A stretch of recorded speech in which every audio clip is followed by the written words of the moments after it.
Hello friends. साथियों, आज की इस वीडियो में हम डिस्कस करेंगे चयन वेतनमान और पदोन्नत वेतनमान के बारे में।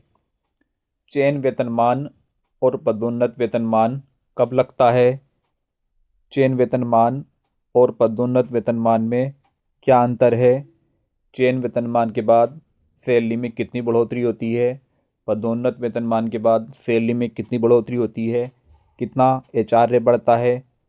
आप प्रमोशन लें या चयन वेतनमान, तो चयन वेतनमान से जुड़ी सभी समस्याओं के बारे में आज हम आपके साथ डिस्कस करेंगे। वीडियो को शुरू करने से पहले आपसे रिक्वेस्ट है, अगर आप हमारे चैनल पर पहली बार विजिट कर रहे हैं तो हमारे चैनल को सब्सक्राइब कर लीजिए ताकि आने वाली सभी वीडियो के नोटिफिकेशन आपको टाइम टू टाइम मिलते रहें। तो शुरू करते हैं आज की वीडियो। साथियों, सबसे पहले हम डिस्कस करते हैं चयन वेतनमान कब लगता है।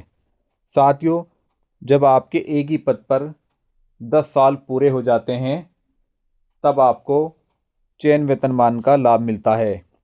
इसी तरीके से जब आपके चयन वेतनमान के बाद लगातार एक ही पद पर 12 साल संतोषजनक पूरे हो जाते हैं तो आपको पदोन्नत वेतनमान का लाभ मिलता है।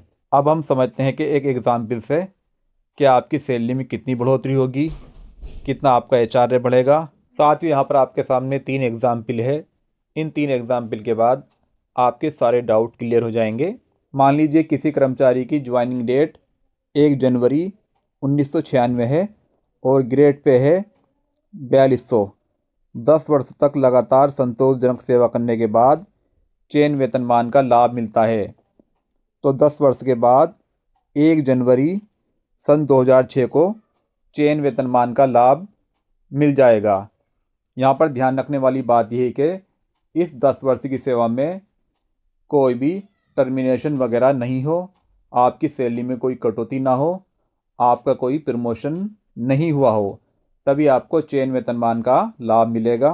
तो 1 जनवरी 2006 को यहाँ पर चयन वेतनमान का लाभ आपको मिल जाएगा और आपका ग्रेड पे हो जाएगा 4600।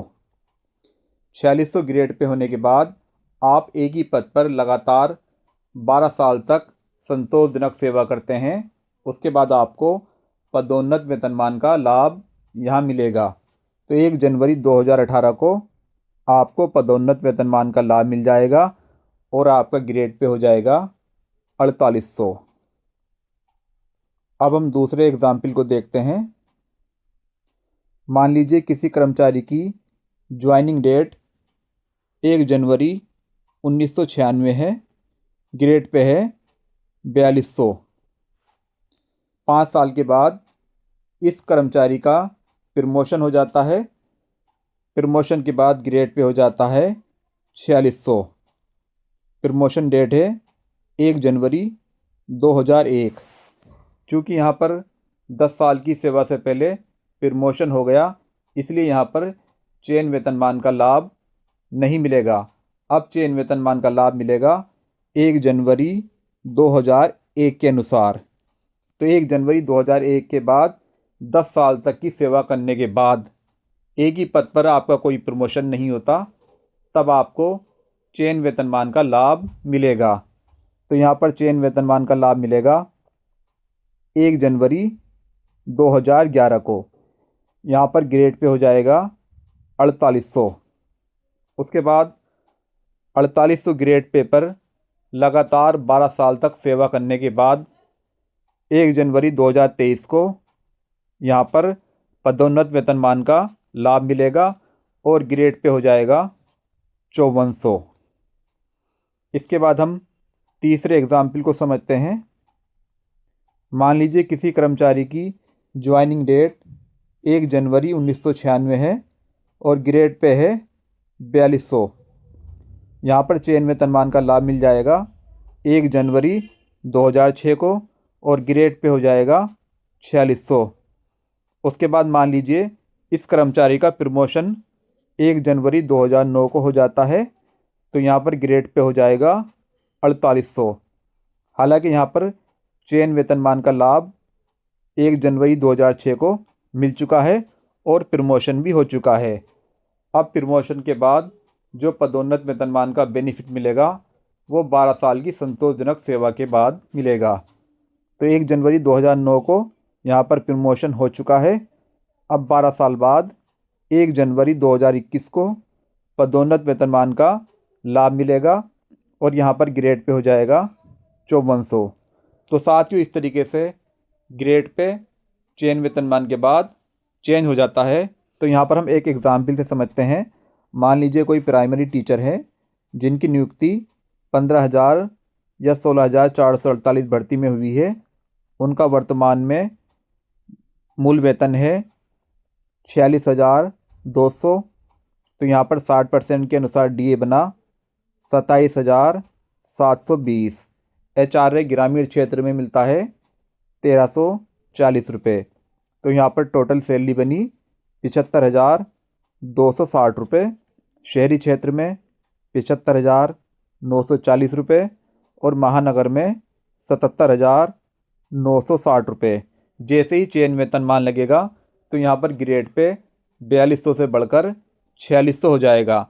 तो 4600 ग्रेड पे के अनुसार यहाँ पर मूल वेतन 46,200 से बढ़कर 47,600 हो जाएगा।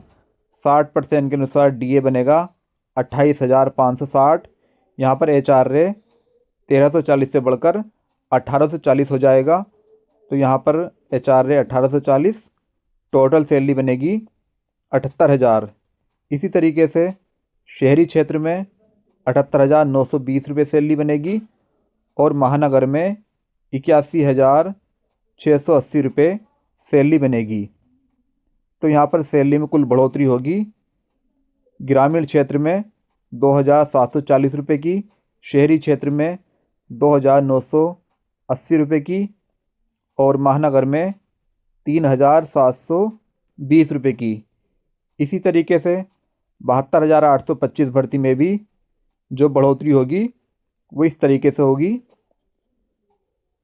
ग्रामीण क्षेत्र में कुल सैलरी हो जाएगी 80,240 रुपये, शहरी क्षेत्र में 81,160 रुपये और महानगर में 83,920 रुपये 60% डीए के अनुसार।